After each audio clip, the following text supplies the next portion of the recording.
Hi, today is video number 17, and it's a bit of a heavy topic because today I'm going to share um, 3 lessons I've learned the hard way.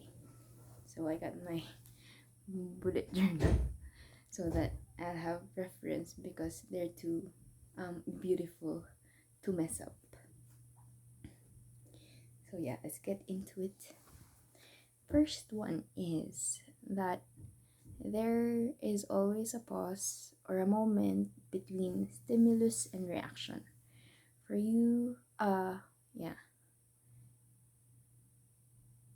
and that moment or pause is an opportunity for you to choose how to react.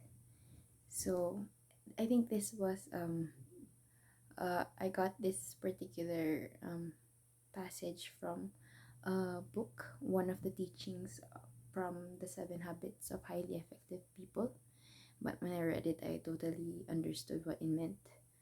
That, like, we are always so caught up with our emotions, like negative emotions specifically, that we forget that we have actually the power to choose how to react to that stimulus.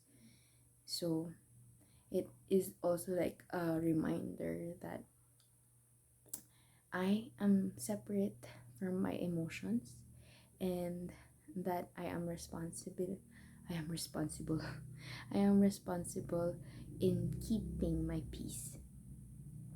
So, like, in moments where maybe something negative happened, and um, it would be the normal human reaction would be to react violently and negatively, but you have to take, maybe it's best that you take a pause or a moment to actually process what happened and not act rashly, because if you do, there might be some bad consequences. Maybe you get to hurt another person, or worse, you get to hurt yourself.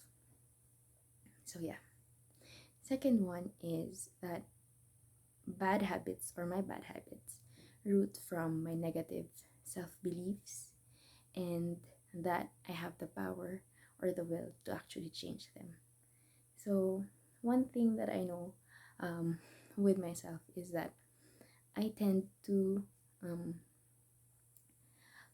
be very critical of myself sometimes, and the way that I deal with this negativity is to drown that voice in my head and to actually numb myself, to not feel this or not hear these critical thoughts.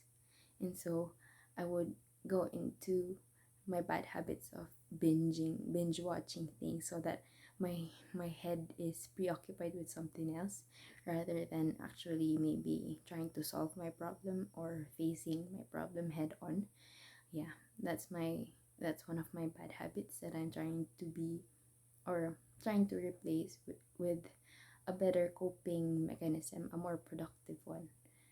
So, yeah, I think my first step would be to actually um, pinpoint those negative self beliefs, and try to um, combat them in some way, or um, actually challenge them, that maybe it's not true. Maybe this belief that I have isn't actually me, or it's just maybe a feeling or an emotion, and it's totally separate from me.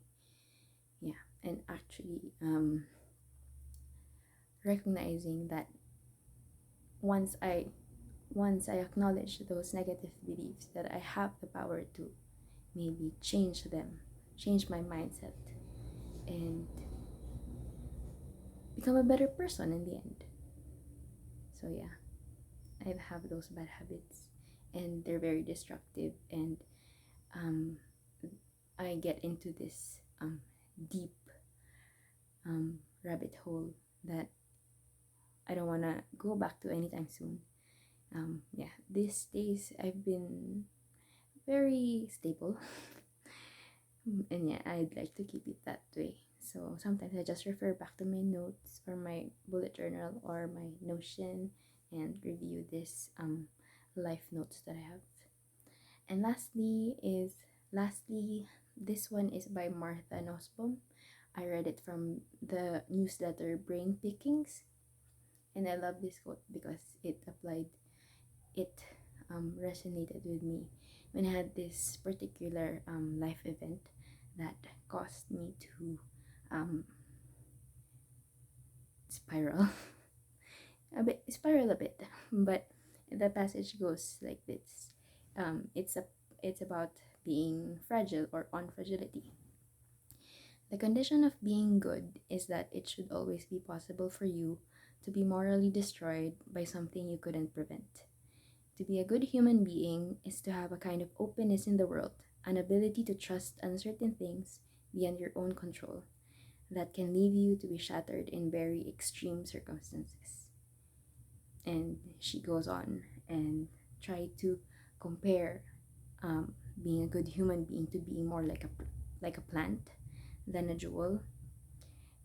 We know that a plant is more fragile or more weak and vulnerable compared to maybe a rock or a stone. But it's that fragility that those plants have are what makes them beautiful. So yeah, it's just that um, life can throw things at you, really sad, depressing things, and you don't, even if you have those experiences, you still have to be open that thing that that's not the word. Maybe that's um, accept your vulnerability. That not everything will be um, happy and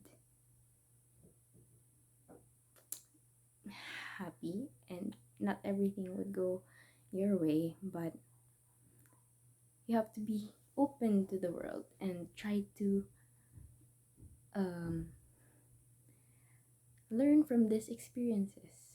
Maybe you might think that this is your lowest, but actually it's like a call from the universe that you'll survive this and you'll come out stronger.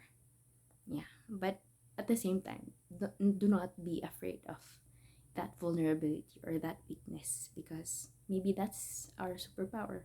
We just don't know yet. So yeah, I think that's it. Sorry if I got a bit emotional, but yeah. Thank you for listening and see you tomorrow.